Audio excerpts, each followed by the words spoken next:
But if you haven't seen that, another one you could go see is Alpha. Now, what have you heard about Alpha? Well, Alpha was honestly one of those like lower tier movies that I think really surprised me, especially coming from a movie that's specifically based off of a time period where English wasn't really a dominant language. So they have to use action and they have to use the dynamic between the main character and the dog to kind of drive the entire plot, and they can do that without a lot of language. And I think that's really something that the movie does really well, especially with the twists and turns that happen towards the end that kind of get you emotionally hooked between the two characters. Now I'm here again with my friend Daniel Tolbert. So what have you heard about Venom? That comes out on October 5th. Well, personally, I haven't watched many of the trailers for the movies. I try to avoid trailers for movies I know I'm going to see, but from what I've heard, it's either going to be an extremely kind of darker, kind of scarier movie, or it's going to be tonally more of the kind of comic feel where it's really funny.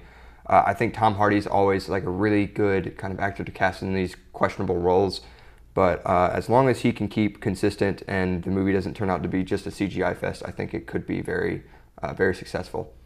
Yeah, Venom is part of the Spider-Man universe, so it's going to be really interesting to see how that one turns out, see if we can get any cameos in there and stuff like that. Tolbert, why don't you tell me what your favorite sci-fi movie of recent years is? Well, in recent years, I got really drawn into the movie Annihilation. I don't know if you went and saw that. I'm pretty sure we talked about it. It's one of those movies where it's a little grounded so that it's still to the point where you can be enraptured by it and stay engaged in the conflict and engaged in the narrative. But it also poses a lot of interesting questions that kind of make you think, and as well as the visuals in that movie are one of the best that I think I've seen in recent years.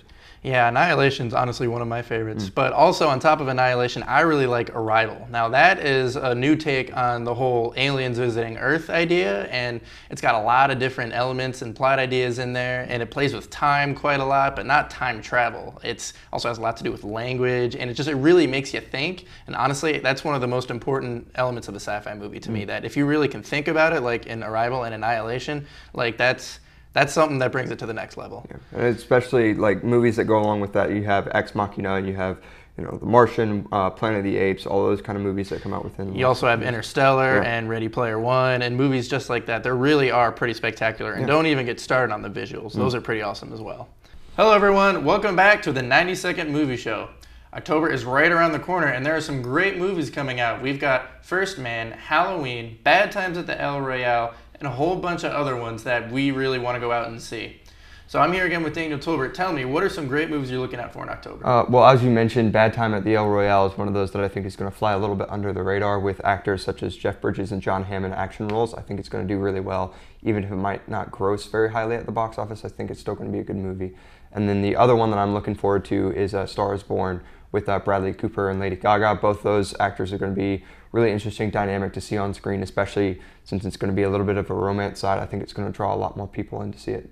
Hello everyone, welcome back to the 90-second film show. I am here again with my good friend Daniel Tolbert. Now, we saw a really great movie this weekend. What did we see? We went to go see A Simple Favor. Yeah, A Simple Favor. It was fantastic. Tell us a little bit about it. Well, I thought it was a really good balance between like a family comedy and a crime thriller. It was a really good kind of aspect when it comes to having Anna Kendrick's kind of softer mom character to Blake Lively's a little bit harder, more punishing mom.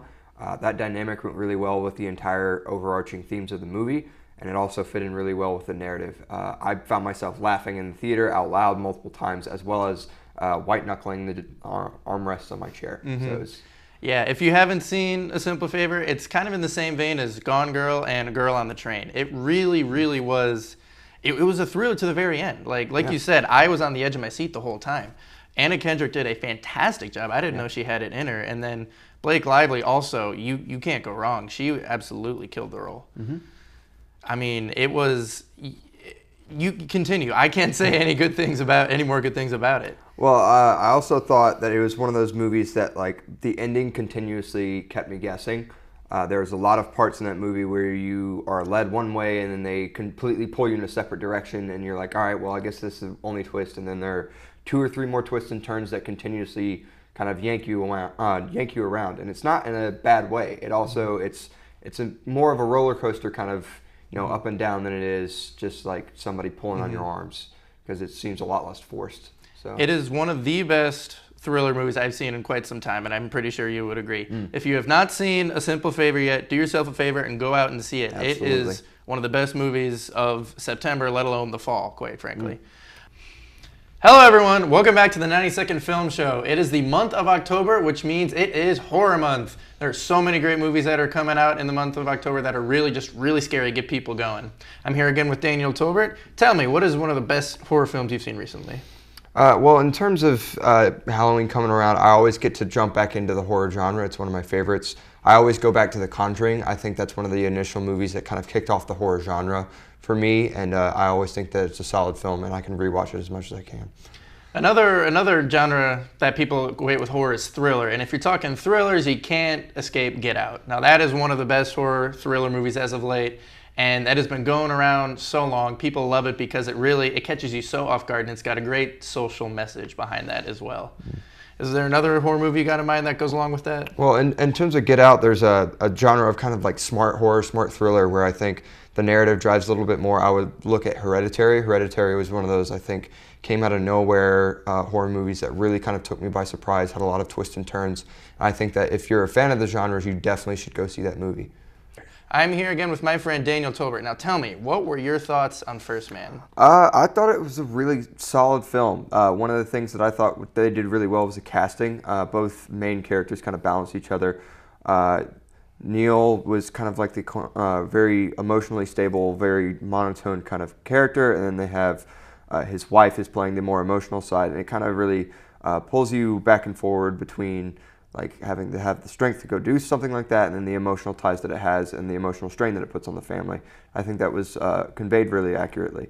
Yeah, Neil Armstrong was acted by Ryan Gosling, and his wife was played by Claire Foy. And the both of them, you can tell they acted it so well. They definitely will be going for some Best Acting nominations in award season this year. And then on top of that, the whole movie was just filmed gorgeously. You know, up until the last 20 minutes. It was played kind of like a documentary, but it played very well. But then the last 20 minutes, the IMAX on the moon, it was the most gorgeous scene I have seen in cinema in years. What, would you agree? I would say so. I liked the kind of aesthetic that they had around a little bit of the grain that they added in post, it seemed. And I thought that did a really good job of kind of balancing out the movie and keeping it in that time. The only negative that I could say about that movie is for me, the timing of it felt a little bit rushed in between years. I kind of lost track about what year they were in, what day they were at. There were some keys that kind of keyed you into where you were, but for me, it could have been done just a little bit better. But outside of that, it was a almost flawless movie for me. Hello, everyone. Welcome back to the 90-Second Film Show.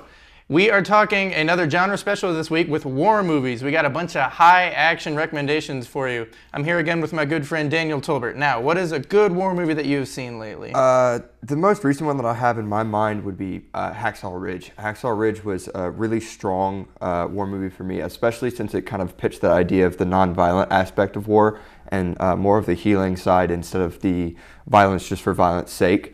And I think that Andrew Garfield does a really good job in the movie, and I think it's one of the more accurate depictions of gore that I've seen in a war movie, and I really actually enjoyed it all the way through. If we're going off of that whole quieter cinematic aspect of war, another really good one we need to watch is Dunkirk, directed by Christopher Nolan.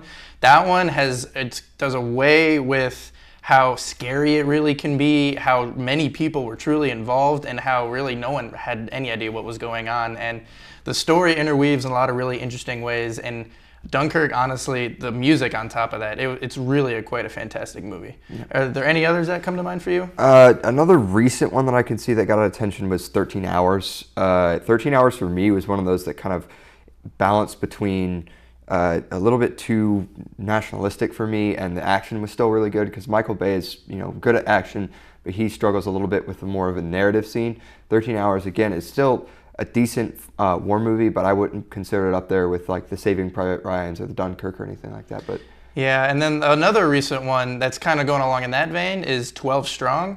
Now that one is more of a modern movie. It takes place in Afghanistan and Pakistan and things like that, and it really is unique because it has to do with the first battle that took place right after 9/11, and honestly, there's that political aspect to it, just like in 13 Hours of Benghazi, but it was different in that it was something I hadn't seen before, and so that's another one that you really absolutely need to check out.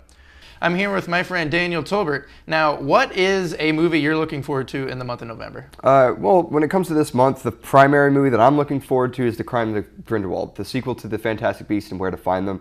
It's going to have a lot of implications for that world. I think that the first movie did a really good job of world building, and this the sequel is going to do a lot more in terms of the implications of what happens pre the Harry Potter era in that world.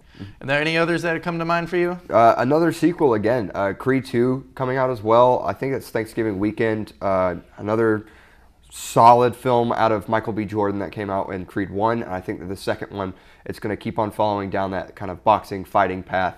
Have those really good redemption stories with a lot of conflict and a lot of interesting plot lines and storylines to kind of rival the Rocky series that came out a while back.